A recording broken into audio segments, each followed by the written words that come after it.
What's up, everybody?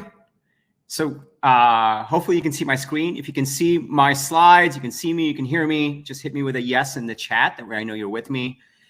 So normally I give a presentation. By the way, can you guys hear me? Put a yes in the chat. I'm serious. I don't want to be speaking to myself. Normally I give a presentation on how do you scale your go-to-market for your early stage SaaS company and drive three times growth year over year, accelerate your path to 3 million ARR. That usually takes an hour. I don't have an hour. I only have 10 minutes. And so I'm going to walk you through a part of that presentation, how to avoid the 5 deadly traps when crafting your SaaS go-to-market strategy. This is actually a subset of the presentation. And if you want to watch the full presentation, hit me up later and I can give you access to it. In case you're wondering, who is this guy? Why is he credible in talking about SaaS businesses? I've been in the SaaS industry for the last 15 years. I started a company called HipCal. We sold it to Plaxo, one of the original social networks and B2B SaaS companies. Then worked at Bridgewater. Then I founded a company called ToutApp. It was a sales engagement platform, one of the first ones. It was backed by Andreessen Horowitz. We grew that. We sold that to Marketo. Marketo was owned by Vista at the time. I joined as their SVP of strategy. We did a 2-year transformation, and we sold it for $4.75 billion. And so I've had the gamut and experience of from pre-revenue all the way to 450 million ARR business and how to scale them and think about go-to-market. So now, all I do is do SaaS go-to-market. I run an advisory practice for SaaS founders. So everything I'm going to be telling you comes from 15 years of experience. And the big reason I focus so much on go-to-market is because of this staggering stat. Only 4% of startups graduate from the seed stage. And I expect that number is going to go down even more as the funding climate changes in the coming year or two. Also, on top of that, even if you raise a bunch of money, 92% of SaaS companies fail within 3 years despite growth and funding. So my big question was, all right, I had some wins, I had some losses, I like lots of interesting lessons learned. I was like, why do companies fail?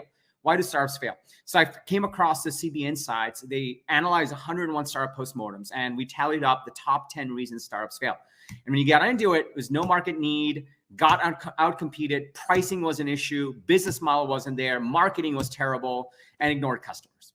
And basically what this went down to was go-to-market. I was like, the top 10 reasons, majority of them are go-to-market. And that's going to go up even more because now we have an entire generation of startup founders, SaaS founders going around saying, oh, we're just product-led, but they don't do any marketing. I guarantee any SaaS founder that's going around, we're only product-led, but doesn't do go-to-market, doesn't do sales and marketing, that means they're below 10K MRR and they haven't figured out the secret yet.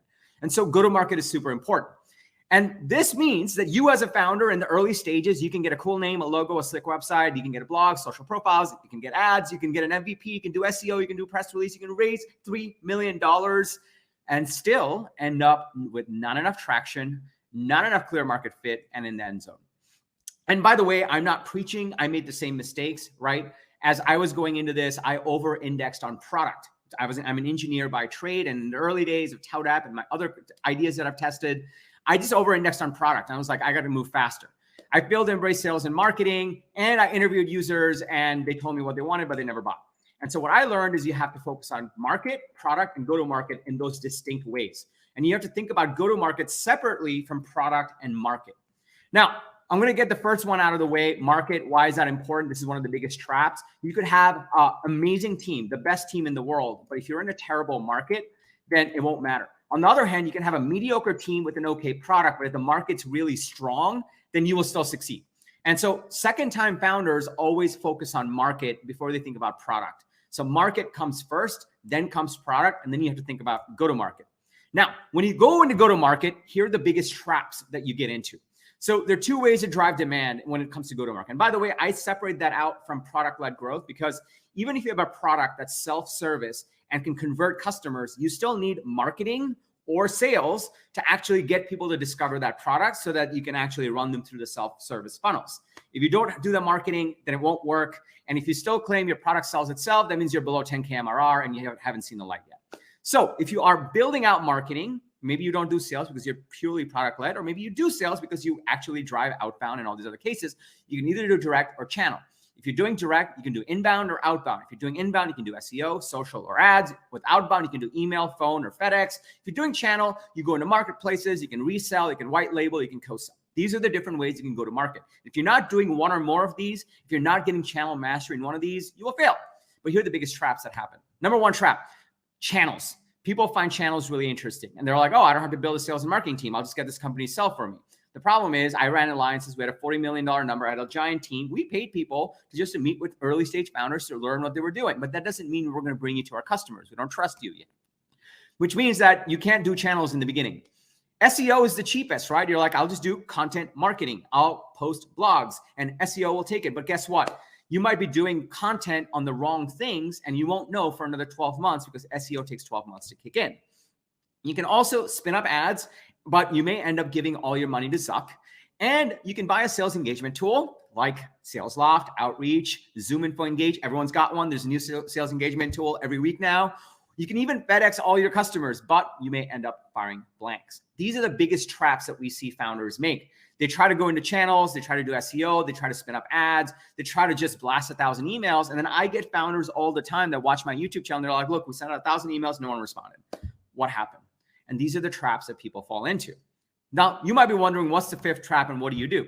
Here's the biggest thing that goes wrong. The biggest thing that goes wrong is founders and early stage teams tend to jump into execution instead of actually thinking about strategy. And there's a big difference. And strategy is a terrible word. Everyone hates it, but it matters. Let me ask you a question. What is your value proposition, right? This is part of your strategy. Value proposition, you can fill out this little index card. My company blank creates software for, who's it for, that helps them result. A lot of people can't, they're like, I need a bigger index card. It's like, no, you can't. You can't send 1,000 emails. You can't write an ad. You can't do content unless you answer this question. And so the biggest trap that happens, aside from channels and SEO and spending money on ads and sending out 1,000 emails is just not doing the strategy. What is a go-to-market strategy? You want to think about positioning and messaging. You want to think about your value proposition. You want to think about your strategic narrative. And you want to think about what segment of the market you're going after. You want to think about what's your ideal customer profile in your Dream 100. These are the big things you want to actually lay down, regardless of if you're building a sales team, a product-led team, whatever it may be. You're going to have to do these pieces. And this is the biggest trap that people fall into. How do I approach this? I work with over 250 founders to actually build their go-to-market strategies and accelerate growth. You build an ideal customer profile. You build out your strategic messaging, which includes your positioning, your value prop, your sales deck, your email, and then you run a Broadway show. Can't go into it because I think I'm almost out of time. I'll give you one last thing. It's so easy to look at what the later stage founders are doing, right? But what you want to realize is you don't want to replicate what the best are doing now when they're taking their victory lap. If you're an early stage founder, you want to think about what they did in the early stages, in the beginning stages. So every founder I work with, I always give them this picture. This is Jeff Bezos, Bill Gates, Elon Musk, just grinding in and working on those early stages and really grinding it out. And that's really what it takes, right? So figure out who your heroes are and figure out what work you need to be doing. So that was only 10 minutes. Like I said, it's part of a 1-hour conversation. And so hopefully you got some value out of it. I do have a gift for you. I have a 5-point SaaS growth strategy guide. You can just go to getunstoppable.com/strategy. It's completely free. I have nothing to sell you. Once you go get that, you can also see the full 1-hour presentation that this broader go-to-market piece is part of. I also run the fastest growing B2B SaaS YouTube channel out there on the internet. We only do B2B SaaS. That's all we focus on. So I go into a lot more in terms of go-to-market and how to actually build out your positioning, your messaging, your ICP. Completely free. Go to tkkader.com/YouTube for that as well. And hopefully that's all I had. They only gave me 10 minutes, so that's all I have. Sorry, guys. Hopefully you got value from that. Sorry for only giving you 10 minutes, TK, but it was packed full of value, and really appreciate you taking the time there. Loving the stuff you do on YouTube. Hopefully we can get you to Dublin later this year and give you a little bit more than 10 minutes. By the way, the crowd will speak for itself. So if you want me to get more than 10 minutes next time, I'll just put it in the chat. That way Alex will know. Exactly. Yeah, that's good. If you want TK to come to Dublin and you want more than 10 minutes, put it in the chat, whatever you do. But thanks so much, TK. Thank you for having me. I really appreciate it, Alex. Yeah, nice one. Thank you very much.